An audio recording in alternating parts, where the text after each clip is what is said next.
अग्नि पुराण 81वां अध्याय भाग 2। इसके बाद वायव्य कोण में प्रणव के आसन पर विराजमान 4 भुजाधारी गणेश का पूजन करे। तत्पश्चात वेदी शिव और पूजन करके अर्ध हाथ लिए साधक यज्ञ कुंडल के पास जाए। मंत्र देवता तुप्ति के लिए बाएं भाग में अर्ध गंध धूत और आदि से तथा दाहिने भाग में समिधा कुशा और तिल आदि को रखकर कुंड अग्नि स्त्रुत घी आदि से पूर्वत संस्कार करे। फिर उर्वध मुख में अग्नि प्रधानता चिंतन करे। बाद में अग्नि भगवान का शिव पूजन करे। फिर गुरु अपने शरीर में शिव कलश मंडप में अग्नि शिष्य देह सृष्टि न्यास रीति से न्यास कर्म संपादन करे अथवा विविध पूर्वक शोधन करने के पश्चात कुंड की लंबाई चौड़ाई के अनुसार अग्निदेव मुख की लंबाई चौड़ाई का चिंतन करके अग्नि जीवाओं के नाम पर मंत्र अंत में नमः स्वाहा बोलकर अभिष्ट वस्तु की आहुति देते हुए अग्नि को देव को तृप्त करे। अग्नि के 7 जीवाओं के 7 बीज है। होम के लिए उनका परिचय दिया जाता है। रेपर हित अंतिम 2 भागों का वर्णन अर्थात 7 अक्षर यदि रकार और छठे स्वर में ऊ आरूढ़ हो तो उनके ऊपर चंद्र बिंदु के शिखा हो तो वह अग्नि की 7 जीवाओं के क्रमशः 7 बीज है तथा यरु लुरु वरु वश्रु पृषु स्त्रु हूँ। अग्नि की 7 जीवाओं के नाम इस प्रकार है। हिरण्या कनका रक्ता कृष्णा सुप्रभा अतिरिक्ता तथा बहुरूपा। ईशान्य पूर्व अग्नि नैऋत्य पश्चिम वाव्य मध्य दिशा में क्रमश इनके मुख है अर्थात एक त्रिभुज के ऊपर दूसरा त्रिभुज बनाए जो 6 कोण का बनता है। ईशान्य पूर्व अग्नि नैऋत्य पश्चिम तथा वाव्य कोण में स्थित होते हैं। अग्नि हिरण्य आदि 6 जीवाओं 6 कोणों में स्थापित करके अंतिम जीवा बहुरूपा को मध्य में शांतिक और पौष्टिक के कर्म में खीर आदि से मधुर से पदार्थों में होम करे, परंतु अभिचारी कर्म में सरसों खली सूत सत्तू जौकी काजी नमक राई मट्टा कड़वा तेल काटे तथा टेढ़ी मेढ़ी समिधाओं के क्रोधपूर्वक भाष मंत्र से हवन करे। कबंध कलिकाओं होम करने का निश्चय यक्षिणी सिद्ध हो जाती है। वशीकरण के आकर्षण से सिद्ध के लिए बंदूक दुपहिया पलाश फूलों का हवन करना चाहिए। राज्य लाभ और बिल्व फल का और लक्ष्मी प्राप्ति के लिए पाटल का पहाड़ का एवं चंपा के फूलों का होम करे। चक्रवर्ती सम्राट का पद पाने के लिए कमलों का और तथा संपत्ति के लिए भक्ष्य भोज और पदार्थों का होम करे। दुर्वा हवन किया जाता है। उस व्याधियों का नाश होता है जो समस्त जीवों को वश में करने के लिए विद्वान पुरुष को प्रियंगु तथा कल्दी पुष्पों का हवन करे। आम के पत्ते का होम जवर का नाश होता है। मृत्युंजय देवता का मंत्र उपासक मृत्यु विजयी होता है। तिल होम और अभेद्य शांति प्राप्ति के लिए रुद्र शांति समस्त दोषों की शांति करने वाली होती है। अब प्रस्तुत प्रसंगों को पुनः प्रारंभ करते हैं। 108 आहुति को मूल और उसका दशांक आहुति के अंगों का तर्पण करे। यह हवन तर्पण मूल मंत्र का ही करना चाहिए। पूर्ववत पूर्ण आहुति दे। शिष्यों को दीक्षा प्रवेश कराने के लिए प्रत्येक शिष्य को निमित्त मूल मंत्र से 100 बार जप करना चाहिए। साथ ही दुर्निमित्तियों का निवारण करके शुभ निमित्तियों को सिद्ध के लिए मूल मंत्र से पूर्व 200 आहुतियां देनी चाहिए। पहले बताए हुए जो अस्त्र संबंधी 8 मंत्र है उनमें आदि में मूल में अंत में स्वाहा जोड़कर पाठ करते हुए एक बार तर्पण करे। मूल मंत्र से जो बीज हो उशिका हो उसमें संपुष्टित करके अंत में हूँ फट्ट जोड़कर जप करे। उस मंत्र का दीपन होता है। ओम हूँ शिवाय स्वाहा इत्यादि मंत्रों से तर्पण किया जाता है। इसी प्रकार ओम ओम शिवाय हूँ फट्ट दीपन मंत्र है। तदनंतर शिव मंत्र से अभिमंत्रित करके जल से धोई हुई बटलोई कवच मंत्र अंगूठित करके उसमें रोली चंदन आदि लगा दे। फिर उसके गले में हुमा फट्ट मंत्र से अभिमंत्रित करके उत्तम कुश को सूत्र में बांध दे। इससे चरु की सिद्धि होती है। फिर धर्म आदि 4 पायों को युक्त चौकी आदि में आसन देकर उसके ऊपर बने हुए अर्धचंद्रकार मंडल पर बटलोई के रखे और उसमें आराध्य देवता की मूर्ति बनाकर उसका ऊपर भावनात्मक पुष्पों से भगवान शिव का पूजन करे, अथवा बटलोई के मुख में वस्त्र बांध दे और उसके बाहु पुष्पों को शिव का पूजन करे। इसके बाद पश्चिमाभिमुख रखे चूल्हे को देखकर भालकर शुद्ध करे। फिर उसका अहंकार बीज का न्यास करे। तत्पश्चात उस कुंड में दक्षिण भाग में रखे और भावना करे कि इस चूल्हे का शरीर धर्माधर्मय है और उसकी शुद्धि के लिए स्पर्श पूर्वक अस्त्र मंत्र का जप करे। इसके बाद अस्त्र मंत्र फट्ट जप से अभिमंत्रित गाय के घी से मार्जित हुई बटलोई को चूल्हे पर चढ़ाए। उसमें अस्त्र मंत्र से शुद्ध किए हुए गोदुग्ध और 100 बार प्रसाद मंत्र हो का अभिमंत्रित करके डाले और उस दग्ध दूध को 125 आदि चावल छोड़े। इसके मात्र इस प्रकार है कि एक शिष्य को दीक्षा विधि के लिए 5 पसर चावल डाले और 2-3 आदि जितने शिष्य बढ़े उन सब के लिए क्रमश 1-1 पसर चावल बढ़ाता जाए। फिर अस्त्र मंत्र के आग जलाए, कवच मंत्र हुम और बटलोई ढक दे। साधक पूर्वाभिमुख होकर शिवाग्नि मूल मंत्र का उच्चारण पूर्वक चरु पकाए। फिर जब वह अच्छी तरह सीज जाए, जब स्त्रुआ को घी से भरकर सुहांता संहिता मंत्रों से उसे चूल्हे पर तप्ताभिधार नामक आहुति दे। तदनंतर मंडल में चरु स्थली रखकर अस्त्र मंत्र से उस पर कुश रख दे।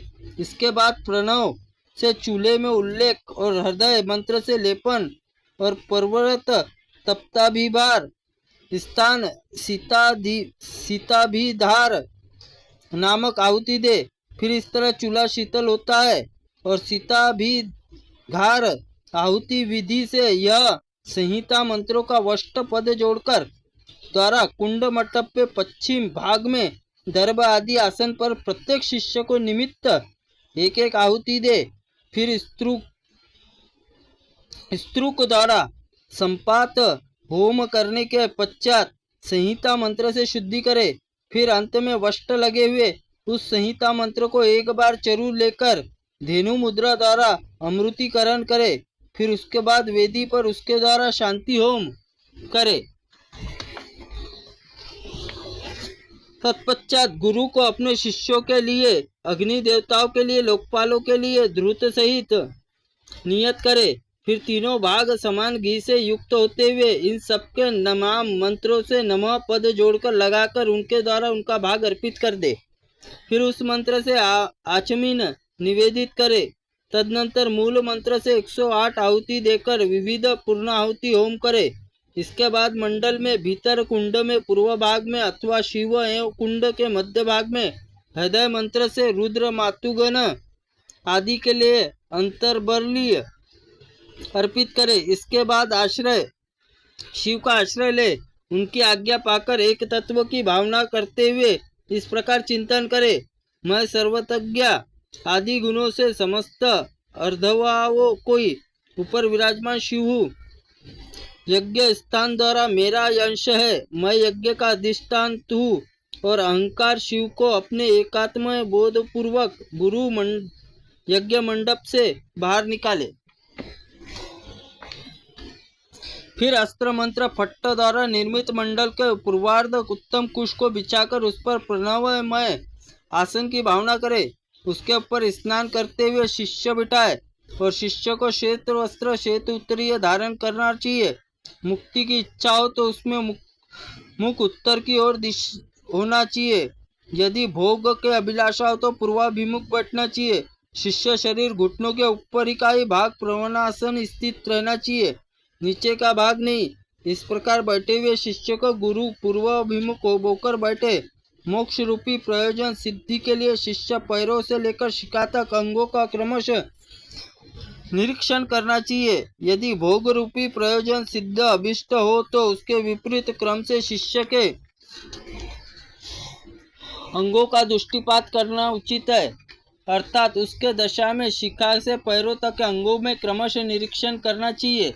उस समय गुरु की दृष्टि में शिष्य प्रति कुप्रसाद भरा हो तो वह दृष्टि में शिष्य शिव के ज्योतिर्मय स्वरूप का अनावृत रूप ही अभिव्यक्त रूप कर रही हो।